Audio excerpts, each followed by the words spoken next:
जय श्री राम। नमस्कार दोस्तों, बात करते हैं आज हम बाधक ग्रह के बारे में। अभी हमने आपको एक पहले वीडियो बनाई थी मारक ग्रह के बारे में, आपने देखी है। लग्न कुंडली में कारक ग्रह होते हैं, मारक ग्रह होते हैं, उसी तरह एक बाधक ग्रह भी होते हैं।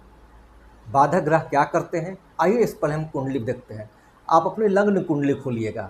जो जन्म के समय आपके जो कुंडली बनी होती है उसे लग्न कुंडली बोलते हैं, उसको खोलिएगा और उसके प्रथम भाव को देखिएगा। लग्न कुंडली में 12 भाव होते हैं, 1 2 3 4 5 6 7 8 9 10 11 12। आपका जो प्रथम भाव होता है, ये वाला जो भाव होता है, इसको प्रथम भाव बोलते हैं। ये आप हैं, है ना, प्रथम भाव। तो इस भाव में देखिए यहाँ पे कौन सा नंबर लिखा हुआ है। 1 2 1 से लेकर 12 तक में जो भी नंबर लिखा हुआ है उस नंबर को आप नोट कर लीजिए। अब देख लीजिए कि आपके प्रथम भाव में 1 नंबर लिखा है, 4 नंबर लिखा है, 7 नंबर लिखा है या 10 नंबर लिखा हुआ है। प्रथम भाव में 1 नंबर, 4 नंबर, 7 नंबर और 10 नंबर लिखा हुआ है, यानी चर राशि लिखा हुआ है। 1 4 7 10 को चर राशि कहते हैं। अब देख लीजिए कि इसमें कौन सी राशि लिखी हुई है। प्रथम भाव लग्न कुंडली में प्रथम भाव में कौन सा नंबर लिखा हुआ है। मेष, कर्क, तुला और मकर, इसमें कौन सा आपका लग्न है आप वो चेक कर लीजिए। फिर दूसरा कंडीशन आ जाइए कि आप देखिए कि आपका 2 नंबर, 5 नंबर, 8 नंबर और 11 नंबर क्या लिखा हुआ है प्रथम भाव में। 2 नंबर का अर्थ क्या हुआ कि आप वृष लग्न के हैं, आप सिंह लग्न के हैं, आप वृश्चिक लग्न के हैं, आप कुंभ लग्न के हैं। अब देखिए कि आप देखिए कि तीसरा कंडीशन हुआ। ये प्रथम कंडीशन, दूसरा कंडीशन, तीसरा कंडीशन। अब देखिए कि क्या आपके प्रथम भाव में 3 नंबर, 6 नंबर, 9 नंबर, 12 नंबर लिखा हुआ है। यानी क्या आप मिथुन के राशि, मिथुन लग्न के हैं, या आप कन्या लग्न के हैं, आप धनु लग्न के हैं, या फिर आप मीन लग्न के हैं। प्रथम भाव में जो भी नंबर लिखा हुआ है वही आपका लग्न है, वही लग्न के आप हुए। अगर मान लीजिए कि आपके प्रथम भाव में 1 नंबर, 4 नंबर, 7 नंबर और 10 नंबर लिखा हुआ हो, यानी प्रथम भाव में 1 नंबर, 4 नंबर, 7 नंबर और 10 नंबर लिखा हुआ होगा अगर, तो आपके बाधक ग्रह कहे जाएंगे। ये लाभ भाव के जो स्वामी होते हैं, एकादश भाव जो होता है, यही आपके बाधक ग्रह कहे जाएंगे। जिसके कुंडली में लग्न में 1 नंबर, 4 नंबर, 7 नंबर और 10 नंबर लिखा हुआ है, उसके बाधक ग्रह कहे जाएंगे एकादश। एकादश जो हैं या एकादश भाव के जो स्वामी हैं या एकादश भाव में जो ग्रह बैठे हैं वही आपके बाधक ग्रह कहे जाएंगे।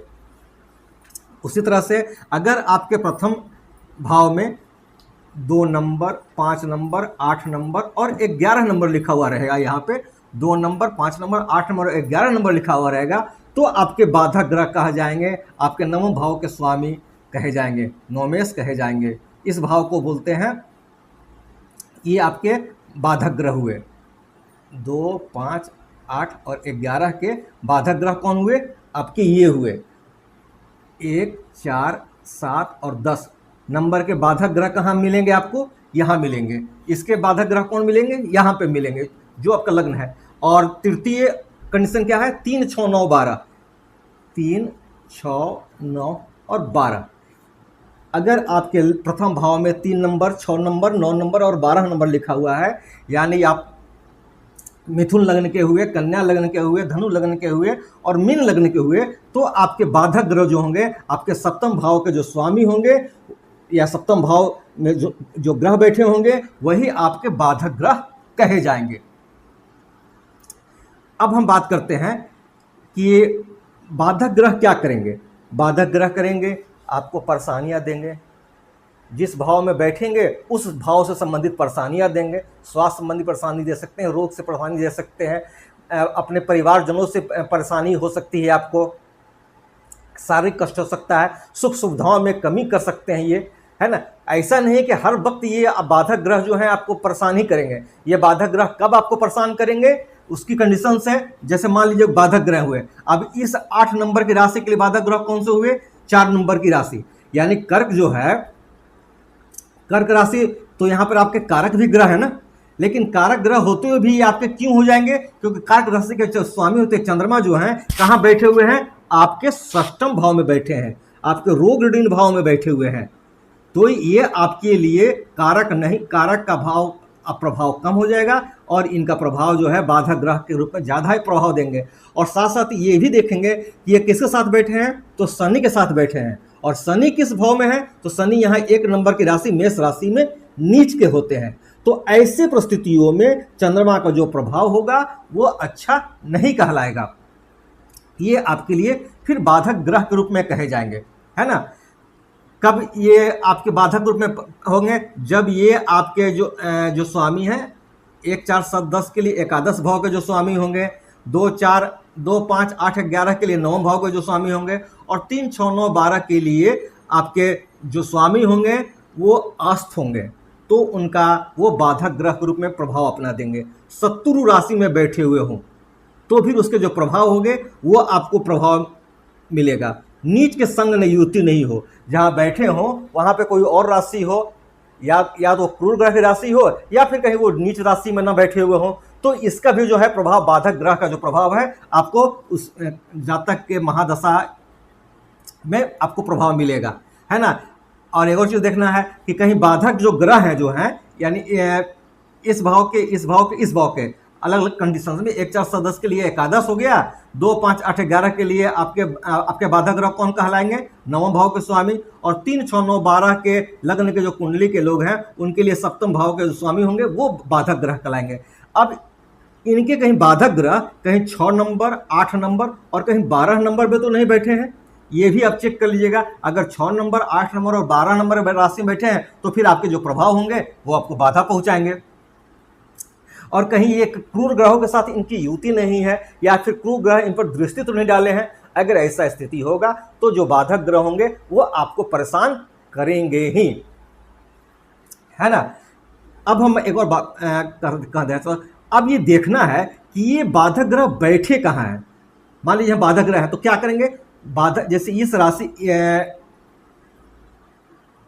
वृश्चिक लग्न की कुंडली के लिए कर्क राशि आपके बाधक ग्रह हुए, ये बाधक भाव हुआ, और बाधक भाव के स्वामी कौन है, चंद्रमा। चंद्रमा कहाँ बैठे हैं, तो आपके षष्ठम भाव पे हैं, यानी जातक को जब चंद्रमा का आएगा महादशा तो जातक को स्वास्थ्य संबंधी परेशानियां होंगी ही, है ना। उसको कुछ न कुछ स्वास्थ्य संबंधी उसको तकलीफ आएगी और उसको परेशान करेगी। अगर वही मान लीजिए कि आपके राशि स्वामी यहाँ बैठे हुए हों, है ना, तो क्या हो जाएगा, मान लीजिए 4 नंबर अगर यहाँ पे होता तो आपके माता के स्वास्थ्य में कमी आती, माता से परेशानी होती, आपके सुख सुविधा में कमी होती, आपके जो पारिवारिक हैं उनसे परेशानी होती। अगर आपके राशि स्वामी यहीं बैठे हैं तो आपका आमदनी में प्रॉब्लम होगा, आपके लाभ पर में प्रॉब्लम होगा, आपके बड़े भाई बहनों से रिलेशंस खराब होगा। अगर आपके यहाँ पर बैठे हुए हैं तो आपको आप जिस फील्ड में जहाँ कार्य कर रहे हैं वहाँ आपको परेशानी होगी, आपके सामाजिक जो ढांचा है उसमें परेशानी होगी, आपके मान प्रतिष्ठा में परेशानी होगी। तो ये सब चीज़ देखा जाता है कि आपके जो है बाधक ग्रह, पहले ये सर्च कर लेंगे हमारे बाधक ग्रह कौन है, फिर बाधक ग्रह जब सर्च कर लेंगे तो देख लेंगे क्या ये बाधक ग्रह जो है कहीं अस्त तो नहीं है, अगर शत्रु राशि में तो नहीं है, अगर नीच के संग नहीं है, 6 8 12 में तो नहीं है, या फिर क्रूर ग्रह के साथ नहीं है। अगर ये सच में है तो फिर ये आपके जीवन में बाधक, जब इनकी महादशा चलेगी तो आपको परेशानियां आएंगी ही। वही अगर बाधक ग्रह स्वराशि में हो तो आपको राहत मिलेगी, है ना, मित्र राशि में हो तो आपको राहत मिलेगी, तब आपको जो परेशानियां होंगी वो नाम मात्र की होंगी। तो बाधक ग्रह तभी परेशान करेंगे जब ये अस्त हों, आपके शत्रु भाव में बैठे हों, क्रूर ग्रह के साथ हों, 6 8 12 में हों, तो फिर जातक को परेशानियां मिलेगी।